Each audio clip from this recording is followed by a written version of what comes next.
up, party people? I'm hanging out, Brad Large, back with you again. We're in chapter 23 of Matthew, and it's fantastic. This is the after Jesus has come into Jerusalem, the triumphal entry. So he's rode in on the colt. He's cursed the fig tree. He's started getting into it with the Pharisees and Sadducees. And as he does, he actually starts telling parables that highlight how the Pharisees and Sadducees are kind of missing the point. So after he gets done with the parables, which don't end very well, the Pharisees actually pick up that he's talking about them with these parables, and the last two parables that he does end with the Pharisaical characters meeting an untimely death. Very not a good ending for them. So he's not making a lot of friends this week leading up to his crucifixion, oddly enough. And just because I've said it in the other videos, and I don't know if it's going to pop up here, but I want you to think of the irony of the Pharisees and Sadducees being preached to by the Son of God and eventually condemning him and crucifying him on a blasphemy charge. That just struck me as odd. So anyways, we're going to go through chapter 23 now. After the parables of the wedding feast and the two sons and trying to trip them up on taxes and trying to trip them up on the resurrection, and just showing that they're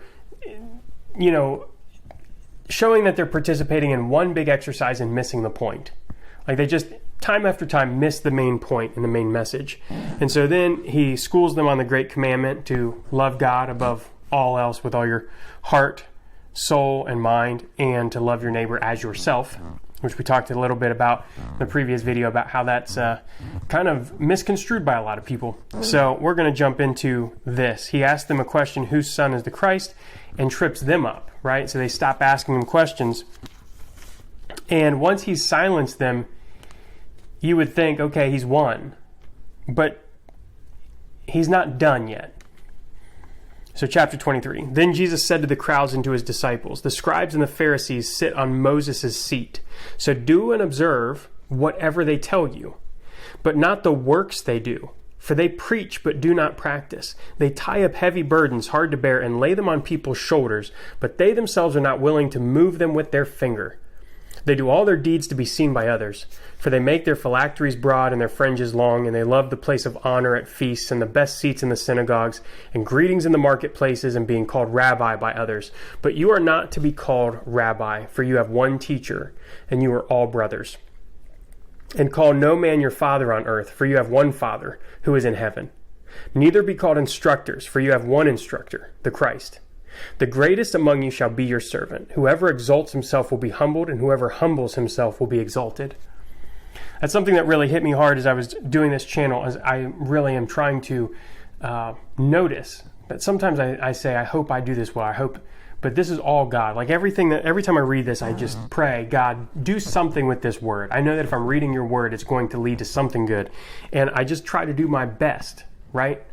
But in going through this, it's just amazing to me that, again, the scribes and Pharisees sit on Moses' seat. Do and observe whatever they tell you. He's not telling people to disregard the authority.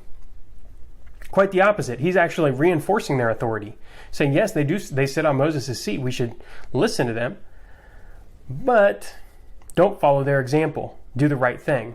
This is an interesting concept, and it gets misconstrued in a lot of different areas. Take, for example, men and women in the church and this idea of authority and women not being in a position of authority over men. Like this whole respect for authority and the natural order of things presupposes that you are being obedient to God. You directly, if somebody's acting not in accordance with God's order, you don't act that way. You are called to be better than that. So, for they preach but do not practice. They tie up heavy burdens hard to bear. So he's saying, they're fine being hypocrites, telling everybody all these difficult things to do, all these laws they have to obey, to be holy, to be set apart, to appease God, but they don't do any of them. And they're not only do they not do any of them, but they actually make it harder on people and are unwilling to help people with their burdens. So I think that is pretty interesting. He goes on to rip into them for being hypocrites and for making their phylacteries broad and their fringes long. He's saying you make these things for show. Phylacteries are these cube-shaped leather boxes that they would put scripture on and put them on their head, their arm. They would wear them, and they would make, big phylacteries so people would see them, and they'd make their fringes very long so they're very noticeable. They would do all these things to be extra pious and to give the authority or the appearance of authority on this, right? And he's saying you're doing it for all the wrong reasons. It doesn't matter if you look the part. And we get into that in a little bit. Now, what's interesting is you're not to be called rabbi, for you have one teacher. You're all brothers.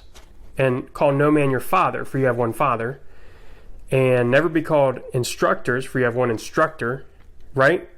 The greatest among you shall be your servant. Some of the pastors and preachers that I see out there now, they are not serving their congregations. Even if that's what they're saying, their congregations are clearly serving them. Many people today can be shown that many pastors and preachers and church leaders that I've seen that are actually looking out for their sheep are taking a lot of heat right now because they're actually standing up for what the Bible says and not apologizing about it to the world. And they're not doing it hatefully, but it doesn't matter. It's being labeled as hate. It's being labeled as inflammatory, even though what they're trying to get at is that there are some solid truths in the Bible that are uncomfortable for a lot of people in the world right now. It's not about appearances. They're truly taking on a burden to make sure that the people under their charge are still getting access to the true gospel message. So in verse 13, but woe to you, scribes and Pharisees, hypocrites, for you shut the kingdom of heaven in people's faces. For you neither enter yourselves nor allow those who would enter to go in. Woe to you, scribes and Pharisees, hypocrites, for you travel across sea and land to make a single proselyte, and when he becomes a proselyte, you make him twice as much a child of hell as yourselves. He says you go the world over to win one convert, to win somebody to your cause. And when you do, you make them twice the child of hell that you are. It's crazy because their doctrine's not in the right place. Their heart's not in the right place.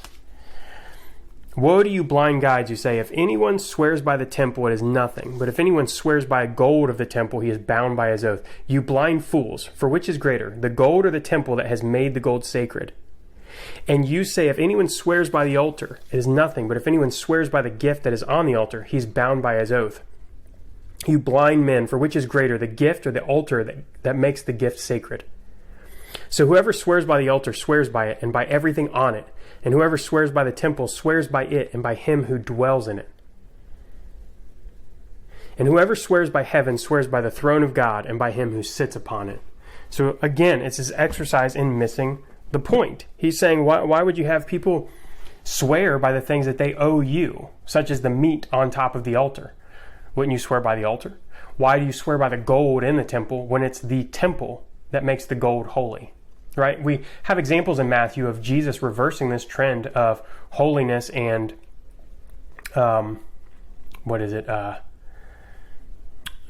defilement. Holiness and defilement. So there's these defiling things that Jesus actually makes holy.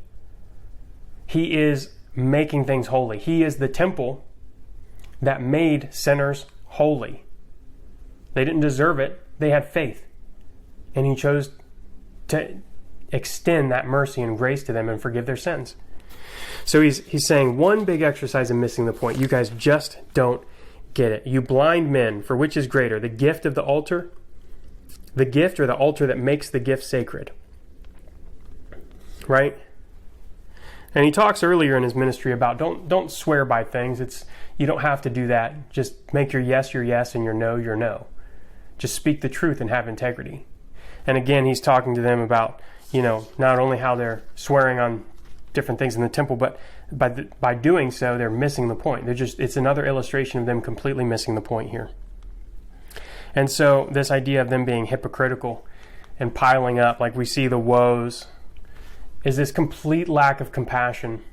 And so we look, and a lot of people think Jesus is nice. And when you look at his ministry, Actually, there are a lot more times that Jesus is harsh than he is nice.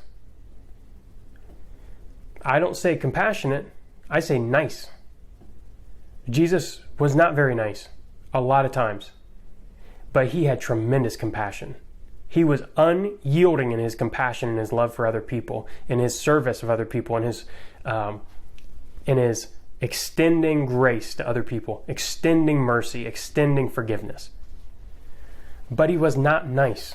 In fact, even now he's extending mercy and grace to the Pharisees. He's doing everything he can to point out. Like, look at the parables before this. They were all about people who at any point could have chosen a better way, but doubled down, kept doubling down on the evil thing to do, the wicked thing to do, and end up destroyed. And he's not letting up here. He's saying, woe to you. And he's pointing out in concrete examples. And I see some pastors doing this. I see some pastors pointing out concrete examples of the world and being labeled as hateful and being labeled as not nice. And why can't you be more winsome? Why can't you, accommodate the seeker sensitive crowd? Because it's not true. So that, I think, is what we have time for today on this. But we're going to pick up in verse 23 and go through the rest of the woe statements tomorrow. So let me know what you thought about this section down below, if this was helpful. I really wish I could get through the whole thing in one video, but I don't think it would do it justice, and so I'm going to try it this way. But like and subscribe to these videos to catch them as they come out. I really want to make sure that, we're doing this together. I'm trying to get through all the different books in the Bible eventually, but I hope that you're getting something out of this, and the self-paced Bible study thing is helping you out. So that's all I've got. Like I said, like and subscribe. It really helps, and I hope that you're digging in and learning some stuff in the Bible, and I will catch you in the next video. All right, peace.